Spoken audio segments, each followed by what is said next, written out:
আপনারা দেখছেন reporter press. ভাঙড় বিধানসভার বিধায়ক পীরজাদা নওশাদ সিদ্দিকী সাহেবকে আমরা প্রশ্ন করেছিলাম বিহারে Prashant Kishor education, health, agriculture, job নিয়ে তারা ভোট প্রচার করেছে, কিন্তু শূন্য সিট আসে, পরাজিত হয়। ঠিক তেমনি নওশাদ সিদ্দিকী সাহেব তিনিও কিন্তু রাজ্যে ধর্মের রাজনীতি না করে এডুকেশন, হেলথ, জব, এগ্রিকালচার নিয়ে কথা বলছেন এবং এই নিয়ে মানুষের কাছে পৌঁছাচ্ছেন। তাই জানতে চাওয়া হয় ইলেকশনে জিততে পারবেন, তিনি কি বলছেন শুনুন। আমরা দেখেছি বিহারের জনসুরাজ পার্টি যেটা নতুন ভাবে তৈরি হয়েছিল, সেখানে কিন্তু ডেভেলপমেন্ট, হেলথ, এগ্রিকালচার, এডুকেশন সব নিয়ে কথা বলার পরেও তারা শূন্য এসেছে। আপনাকেও দেখি আপনি আমাদের রাজ্যে কোনো ধর্ম বা কোনো জাতি নিয়ে কথা না, আপনি এগ্রিকালচার, ডেভেলপমেন্ট, হেলথ, এডুকেশন এইসব বিষয় নিয়ে কথা বলেন, তো তারা সেখানে জিরো শূন্য এসেছে। সেই বিষয়টা কিভাবে দেখছেন?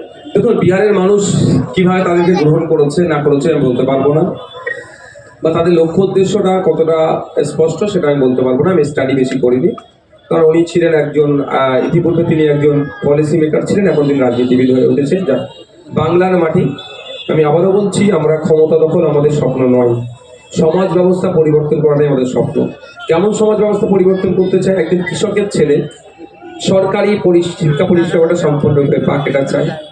একজন বিড়ি শ্রমিকের ছেলে, সে অসুস্থ হয়েছে, সরকারের প্রতিষ্ঠানে গিয়ে বিনা অর্থ ব্যয় স্বাস্থ্য পরিষেবাটা নিয়ে ফিরুক, এইগুলো আমরা চাই। তো এটা আমরা করে যাব। কেউ ভোট দিয়ে জিতাক, হারা, শূন্য পাই, 100 সিট পাই, সেটা আমাদের কাছে ফ্যাক্টর নয়।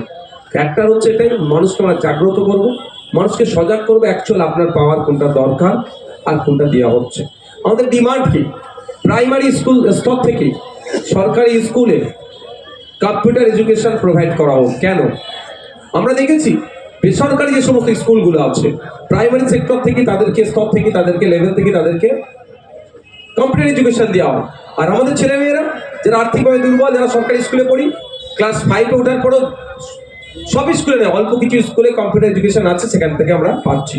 ফলে একটা প্রাইভেট স্কুলের ছেলের সাথে সরকারি স্কুলের ছেলে একটা গ্যাপ তৈরি হচ্ছে। প্রাইভেট স্কুলের ছেলে কারা পড়ে?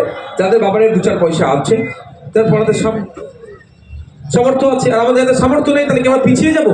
এই যে বৈষম্য, এই বৈষম্যটা দূর করবো আমরা। এবার এটা যদি সুযোগ দেয় তাড়াতাড়ি হবে, না সুযোগ দিলে তাকে সে আবার হচ্ছে, সে সরকারকে প্রশ্ন করবে।